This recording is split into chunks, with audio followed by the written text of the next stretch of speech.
بسم اللہ الرحمن الرحیم۔ السلام علیکم۔ بغداد میں سلیمان نام کا ایک بہت امیر مگر ظالم شخص رہتا تھا۔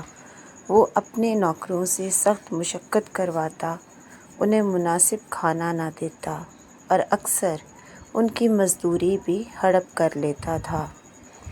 اسی لیے کوئی بھی زیادہ عرصہ اس کے ہاں کام نہیں کرتا تھا۔ ایک دن محمد نامی ایک ذہین مگر غریب نوجوان سلیمان کے پاس ملازمت کے لیے آیا۔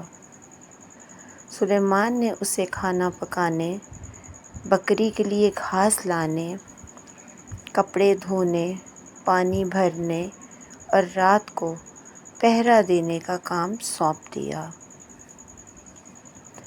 محمد نے سب کام قبول کر لیے اور 3 سال تک ایمانداری سے کام کرتا رہا۔ محمد روزانہ ایک بوڑھے مالی کی بھی مدد کرتا تھا۔ اس کی محنت اور اچھے اخلاق سے مالی بہت خوش تھا اور اسے کھانا اور سبزیاں بھی دیا کرتا تھا۔ 3 سال بعد محمد نے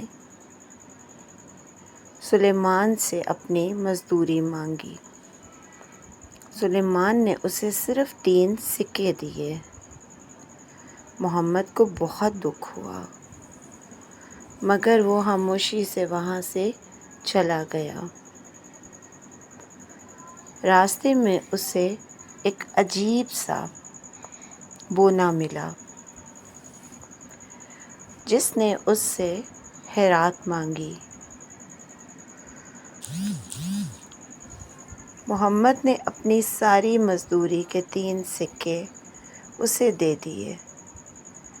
بونا دراصل ایک جادوئی مخلوق تھا۔ وہ محمد کی سخاوت سے خوش ہوا اور اسے 3 جادوئی تحفے دیے۔ ایک ایسا ساز جسے بجانے سے لوگ بے اختیار ناچنے لگتے تھے، ایک بانسری جس سے نکلا ہوا پتھر جانوروں کو بے ہوش کر دیتا تھا، ایک جادوئی طاقت جس سے محمد اپنی ہتھیلی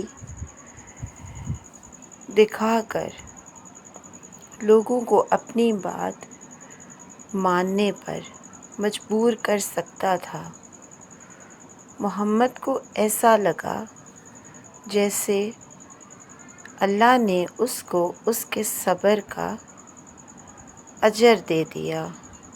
وہ بونا نہیں، کوئی معجزہ تھا، ورنہ ہماری دنیا میں ایسا کیسے ہوتا ہے؟ کچھ عرصہ تو وہ حیرت میں ہی رہا اور ان چیزوں کو دیکھتا رہا۔ پھر اس نے ان چیزوں کو آزمانے کا ارادہ کیا۔ بعد میں ایک شخص نے محمد کو دھوکہ دے کر اس کا انعام ہڑپنے کی کوشش کی۔ محمد نے جادوئی ساز بجایا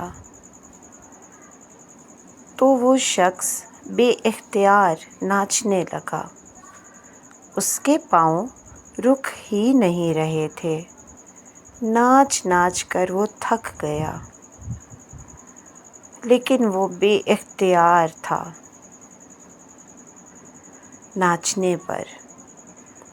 بالآخر اس نے معافی مانگی اور آخر کار سچ بولنے پر مجبور ہو گیا۔ یوں محمد بے گناہ ثابت ہوا اور عزت کے ساتھ اپنے گھر پہنچ گیا۔ کچھ عرصے بعد محمد اپنی بوڑھی ماں کو ساتھ لے کر دوبارہ سلیمان کے گھر ملازمت کے لیے گیا۔ سلیمان نے اسے پھر رکھ لیا۔ ایک ہفتے بعد محمد نے مزدوری مانگی تو سلیمان غصے میں آ گیا۔ اس پر محمد نے جادوئی ساز بجایا اور سلیمان اور اس کی بیوی بے اختیار ناچنے لگے۔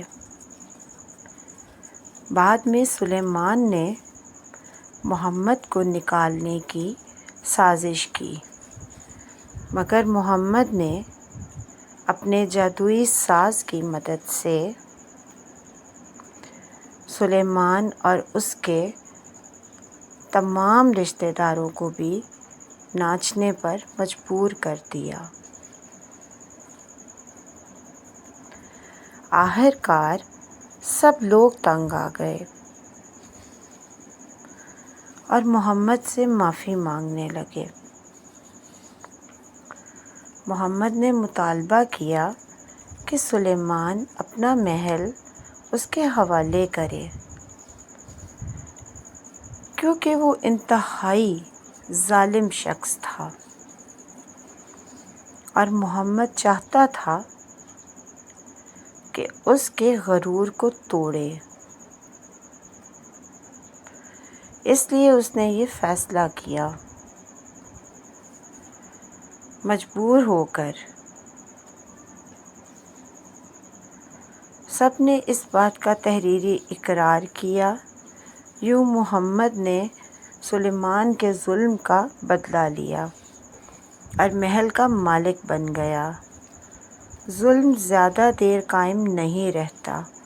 صبر، عقل اور ہمت انسان کو مشکل حالات سے نکال سکتے ہیں، اور کبھی کبھی کوئی نیکی معجزہ بھی بن جاتی ہے۔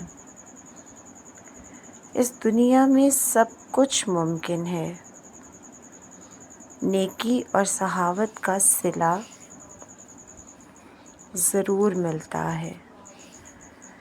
حق آخرکار اپنے حقدار تک پہنچ ہی جاتا ہے۔